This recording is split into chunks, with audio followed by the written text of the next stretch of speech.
കഥാസരിത് സാഗരം എന്ന ഈ യൂട്യൂബ് ചാനലിലേക്ക് ഏവർക്കും ഹൃദ്യമായ സ്വാഗതം. ഇന്ന് പറയുന്നത് പാർവതീദേവിയുടെ സമാനതകളില്ലാത്ത കാരുണ്യത്തിന്റെ കഥയാണ്. നമുക്ക് കഥയിലേക്ക് കടക്കാം. പാർവതീദേവിയുടെ സമാനതകളില്ലാത്ത കാരുണ്യം. ഭഗവാൻ ശിവനെ ഭർത്താവായി ലഭിക്കാൻ പാർവതീദേവി കഠിനമായ തപസ് അനുഷ്ഠിച്ചു. ഒടുവിൽ ശിവൻ പ്രത്യക്ഷപ്പെടുകയും ദേവിയുടെ ആഗ്രഹം സാധിച്ചു കൊടുക്കാമെന്ന് ഉറപ്പുനൽകി അപ്രത്യക്ഷനാവുകയും ചെയ്തു. ആ സമയത്താണ് അടുത്തുള്ള കുളത്തിൽ നിന്ന് ഒരു കുട്ടിയുടെ നിലവിളി കേട്ടത്. ഒരു മുതല ആ കുട്ടിയുടെ കാലിൽ പിടികൂടി വലിച്ചിഴയ്ക്കുകയായിരുന്നു. എന്നെ രക്ഷിക്കൂ, എനിക്ക് ഈ ലോകത്ത് ആരുമില്ല എന്ന് ആ കുട്ടി ഉറക്കെ കരഞ്ഞു വിളിച്ചു. ഇതുകേട്ട പാർവതീദേവി ഓടിയെത്തി മുതലയോട് കുട്ടിയെ വിട്ടേക്കാൻ അപേക്ഷിച്ചു. എന്നാൽ മുതല പറഞ്ഞു, ബ്രഹ്മദേവൻ എനിക്ക് ഭക്ഷണമായി നിശ്ചയിച്ചു തന്നതാണ് ഈ കുട്ടിയെ. ഞാൻ എന്തിന് ഇവനെ വിട്ടേക്കണം?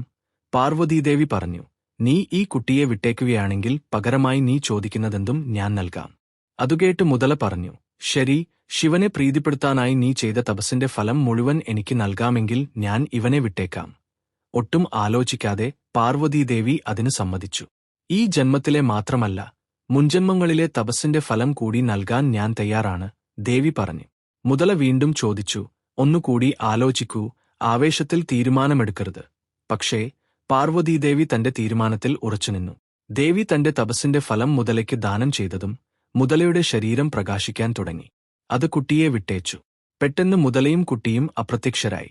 തന്റെ തപസ്സിന്റെ ഫലം നഷ്ടപ്പെട്ടതിനാൽ വീണ്ടും തപസ് തുടങ്ങാമെന്ന് കരുതി പാർവതീദേവി ഇരിക്കുമ്പോൾ ഭഗവാൻ ശിവൻ വീണ്ടും പ്രത്യക്ഷപ്പെട്ടു. ശിവൻ പറഞ്ഞു, പാർവതി, ആ മുതലയും കുട്ടിയും ഞാൻ തന്നെയായിരുന്നു.